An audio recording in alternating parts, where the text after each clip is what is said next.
Hello everyone दोस्तों, मैं अरुण शर्मा। आप देख रहे हैं द सोच। दोस्तों, इस वीडियो में बात करने वाले हैं महाराष्ट्र में धुरंधरों के बारे में कि जो धुरंधर अपनी अपनी राजनीति को गवा बैठे और अपनी अपनी सीटों को भी हार के बैठे हुए हैं। अब बीएमसी चुनाव में दोनों ने बीजेपी में जाने के लिए तैयारी की, पर एक के लिए बीजेपी के दरवाजे खुले हैं और एक के लिए बीजेपी रास्ते बंद करके बैठी है। दोस्तों, अगर आप चैनल पहली बार हैं, जुड़ सकते हैं सारी वीडियो को देखने के लिए। दोस्तों, बात करते हैं महाराष्ट्र में उद्धव ठाकरे और राज ठाकरे, जो एक ही परिवार का हिस्सा रहे, पर दोनों ने अपनी अपनी अलग पार्टियां बनाई और महाराष्ट्र की राजनीति में राज करने का सपना देखते रहे। पर पिछले सालों से जब से बीजेपी ने बड़ी चेतावनी दी, जिसके चलते उनकी हालत खराब थी, और 2024 में तो दोनों की लुटिया डूब चुकी है। और अब दोनों ने जिस तरीके से बीजेपी के साथ दोबारा से डीएमसी चुनाव में हाथ मिलाने की पेशकश की थी, पर देखा जाए तो बीजेपी ने, अमित शाह ने उद्धव ठाकरे के लिए तो एक तरीके से रास्ते बंद कर दिए हैं, उनको गद्दार बताया है। और 5 साल में जितने हमले उद्धव ठाकरे ने अमित शाह पे और बीजेपी बोले थे, उसका उनको हर्जाना लग रहा देना पड़ेगा। उसी के चलते शायद बीजेपी ने उनको निकासी चुनाव में देने में साथ देने के लिए मना कर दिया है। अब उन्हीं के परिवार के हिस्सा रहे राज ठाकरे का बीजेपी में एक तरीके से लगभग जाना तैसा हो रहा है। एक परिवार का बीजेपी जोड़ तोड़ फायदा उठाना चाहती है, क्योंकि बीएमसी लोकल चुनाव में अगर राज ठाकरे बीजेपी को सपोर्ट करते हैं, भले ही वो विधानसभा 2024 में जीरो बटा सन्नाटा साबित हुए, पर लोकसभा चुनाव अलग चीज थी, निकासी चुनाव अलग है, दोनों के मुद्दे अलग होते हैं। अब देखा जाए तो राज ठाकरे को बीजेपी फिर भी माफ करने को तैयार है और उनको लेने को तैयार है, पर उद्धव ठाकरे का बीजेपी में एक तरीके का रास्ता बंद करने के लिए अमित शाह ने हुंकार भर दी है।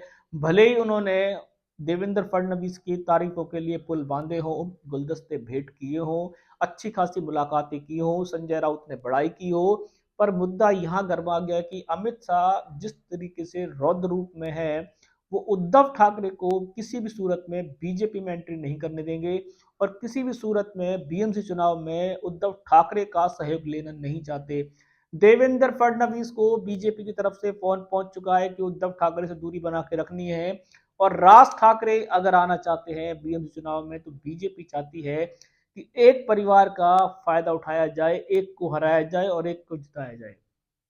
अब दोनों के किस तरीके से बीजेपी में समीकरण सेट होंगे, समय बताएगा। उद्धव ठाकरे का जो मोदी सरकार पे हमले थे इंडिया पार्टी के चलते, उससे बीजेपी आज तक बौखलाई हुई है और अमित शाह तो खास तौर पर बौखलाए हुए हैं। उन्होंने उनको कहा है कि ये वो गद्दार है जिस गद्दार ने हिंदू की राजनीति छोड़ के इंडिया गठबंधन की नई राजनीति करने की कोशिश की थी, और इनके अब पब्लिक ने ही इनको धुतकार दिया है, इनको हार का चेहरा बना दिया है। कुछ भी कर लें, जब तक ये अपनी गलती नहीं सुधारेंगे तब तक इनका महाराष्ट्र की राजनीति में दोबारा आना मुश्किल है। पर बीजेपी ऐसे गद्दारों का फिलहाल साथ देने के मूड में नजर नहीं आ रही। उद्धव ठाकरे ने बीच में सियासी हरकतें और सियासी मुलाकातें जिस तरीके से देवेंद्र फडणवीस से बनाने की कोशिश की थी, उससे लग रहा है कि उनका कुछ नहीं हुआ। शरद पवार की और राज ठाकरे की सियासी मुलाकातें शायद रंग ला सकती हैं, और उद्धव ठाकरे का रास्ता बीजेपी में शायद बंद सा नजर आ रहा है। दोस्तों, इस रुझान पे नजर बना के रखेंगे कि उद्धव ठाकरे जो बीजेपी के साथ अपनी ताक झांक करते नजर आ रहे थे और बीजेपी के साथ अपने पत्ते सेट करने की कोशिश कर रहे थे, पर अमित शाह के रौद्र रूप के चलते उनकी फिलहाल निकासी चुनाव में, बीएमसी के चुनाव में उनकी एंट्री मुश्किल नजर आ रही है।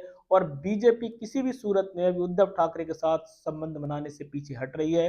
उद्धव ठाकरे का सियासी कद बीएमसी चुनाव में देखा जा सकता है कि क्या वो बीजेपी को इस बार दोबारा चेतावनी देने की कोशिश कर रहे हैं, या बीजेपी जानबूझ के पंगे ले रही है। क्या बीजेपी इस बार उद्धव ठाकरे को खत्म करने के मूड में है? जिस तरीके से उनकी राजनीति खत्म हुई है, वो चाहते हैं कि इस बार इनको छठी का दूध याद कराया जाए।